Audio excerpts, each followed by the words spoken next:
Hi YouTube, this is Chuck Jendals of CNS Mining in Arizona. It's cold, so I'm back in the shop again. It's a little over 20 degrees today. The snow's melting, and yeah, I still am in Arizona. But I'm doing this video.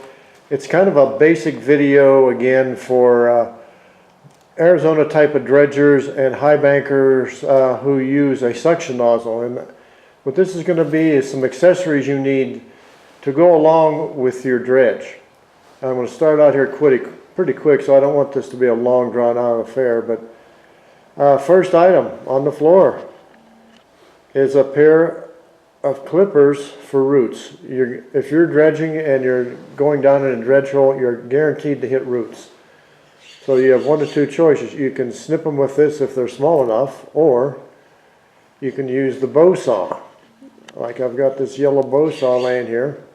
It's a small bow saw, but it's enough where I can take out probably a 6 or 8 inch root if it's in the hole and in the way. So those are definitely must, because when we get down deep, that's what we find, and you got to have them. Just like these. These are just boots like you can get at Home Depot. No sense having wet feet and being in a dredge hole, especially when it's cold. I mean, it just makes you cold all over, and that's not a good thing. As is this rain gear. Now I'll step up there and show you all it is. Again, sometimes you can get these at Home Depot, Lowe's or Menards or one of those. This one happens to have a hood on it. It ties, it zips, it snaps, and the idea is to keep it dry so you keep working longer. And my wife has one in here and I've got one. And also this bag of gloves, also from Home Depot. I think there's 10 gloves in here, it's about $10, and I go through probably a pair a month. So not too bad, good price. So as far as, that's just the clothing end of it. So what we have next door to that, let me show you. This ought to be familiar to everybody who has a motor with a Keen P180 on it. Laying beside it, I'll pick it up for you, here is the foot valve. And you already have this, and it goes onto this side of your pump. And what you do is you get this in the water and you do this until you get this hose full of water. So now you're primed. It gets to be really hard sometimes, especially now, like that hose is really cold, so you end up moving your motor and jonking it around on the bank. There's a real simple solution. This is the wrong one. This is something I built, and it's out of ABS plastic. It has a 2-inch threaded end on this side, a female, 1.5 inch threaded end on this end. It'll take your lay flat hose. It simply screws on right here.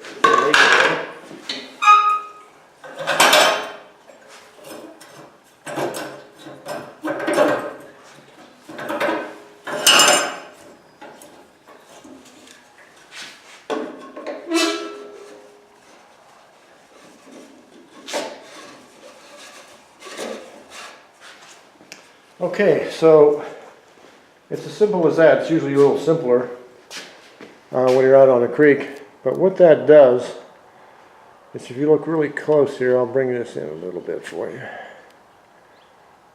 There we go. What this has on the top is just a square plug. So you unscrew this. Take a bucket, fill this full of water while your hose is on here, your lay flat. It fills up your pump and your hose. So there's no more jockeying with this foot valve in the water, and it just takes a lot of the work. You just don't have to do that anymore. So let me put this back down.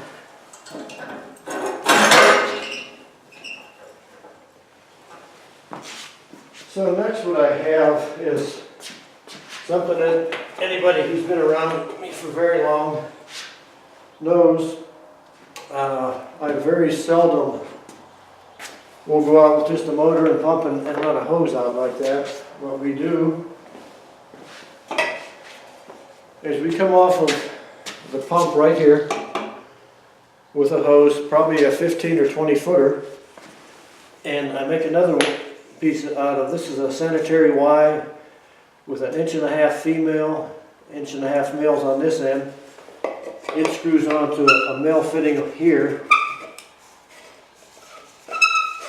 like so.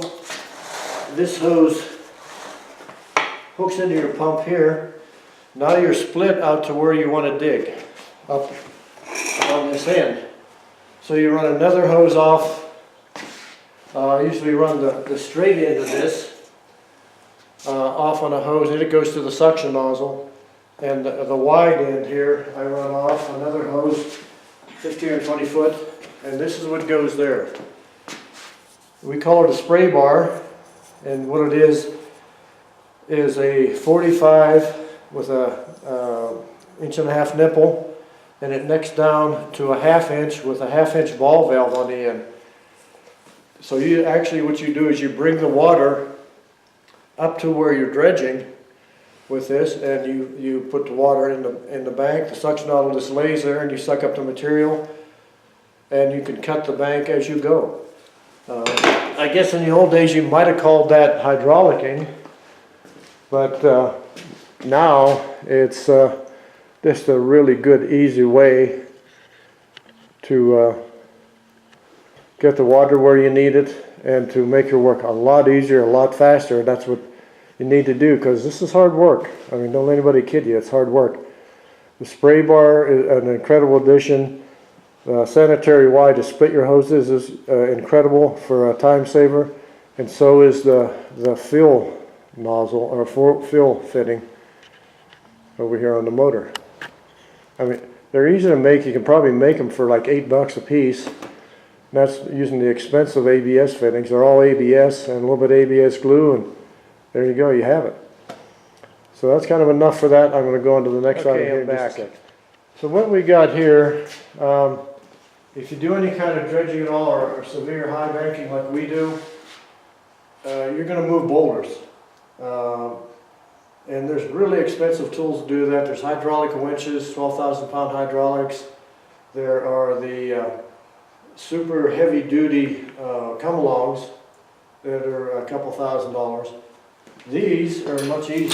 This is a Harbor Freight come-along. I believe we get it on sale for like probably $24, I think, on sale. It's a 4,000 pound come-along. If you double line it, it's 8,000 pounds. And I've had to put bars on it and have two of us pulling on the handle to move some of the boulders we move, and it worked great. I mean, this one is probably 10 years old, and it's about to fail on me. This other one here is a 2,000 pound, same place, Harbor Freight, nice little come along. If it's a smaller rock, in the 500-600 pound range, that'll move it very easy. It's a 2,000 pound double line is 4,000, so it's all good. I mean, it's incredible to move with.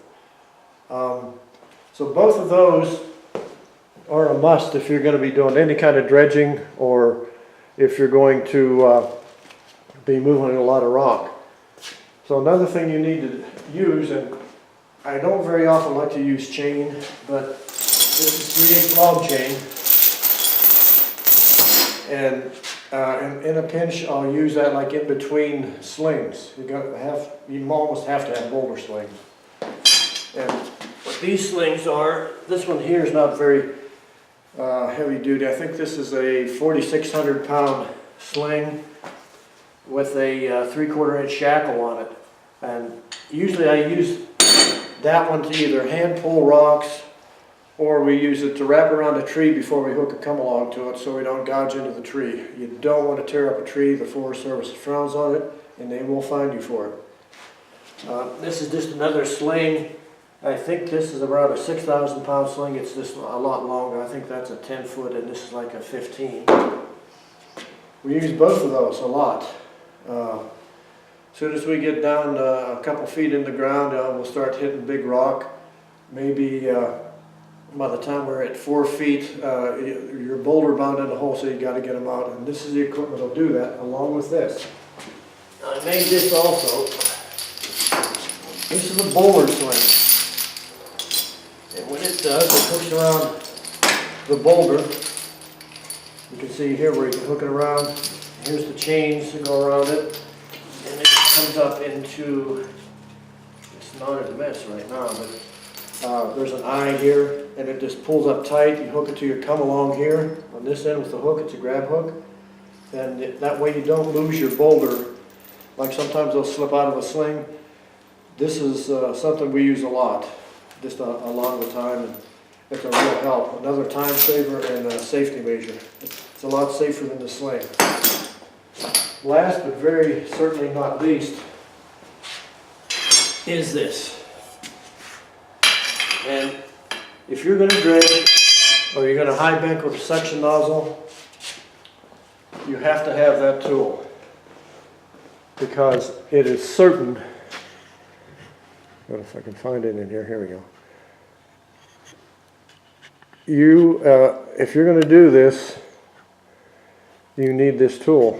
And if you look at the bends in it, it's made to go in your nozzle. And I don't think I've got a nozzle here in the shop. You're going to get rock plugs. So this guy, what he does, let me see if I can get a better view of this thing for you here. What this does, let me get out of the way. Here we go. You can see this bend, I'm pretty sure, the way it's made. And you've got a nozzle, and you're going to get rock jams in it. And this just goes in it. It'll go the full length of your nozzle, and you can bang the rocks out of it and break the jam. If you don't have this, and you're out on a claim, and you suck up 2 flat rocks and they go together in your nozzle, you can't get them out. Sometimes even if you take your nozzle off the hose, you still can't get them out. This is a must tool to have. And this is real easy. It's 1/2 inch EMT. And on the end of it, probably can't see it, what I've done on this end is I took a bolt, a 1/2 inch bolt, welded it to the end here, and then just ground it down so there's a nice smooth hard end that can go in and hit on those rocks. But it's this 1/2 inch EMT, you can get it anywhere. Any hardware store, that is. Or if you have some rebar laying around, I've got this emergency one that I made, and all it is this is number 4 bar. And again, I don't have a bolt in it because it is solid to start with. You can see, and I just did the same thing. I got the bends in it, and it's made according to the other one. This one actually has a little bit better grip because of the ribs in the rebar, but you can use it the same way as a jam clearer. And it's these, you just have to have that. That's all there is to it. If you have a suction nozzle, that's what you have to have. And that's about it for the necessary items. Just about everything here is a must at some point in time. If you're a new dredger, if you're a medium year dredger, or if you're an old timer, some of these guys never think about, and they just, or for some reason or other, don't do it. And it just makes life easier. You can move more material and find more gold, and that's what this is all about. So if you enjoyed this video, give it a thumbs up, share, subscribe, and I'll see you next time.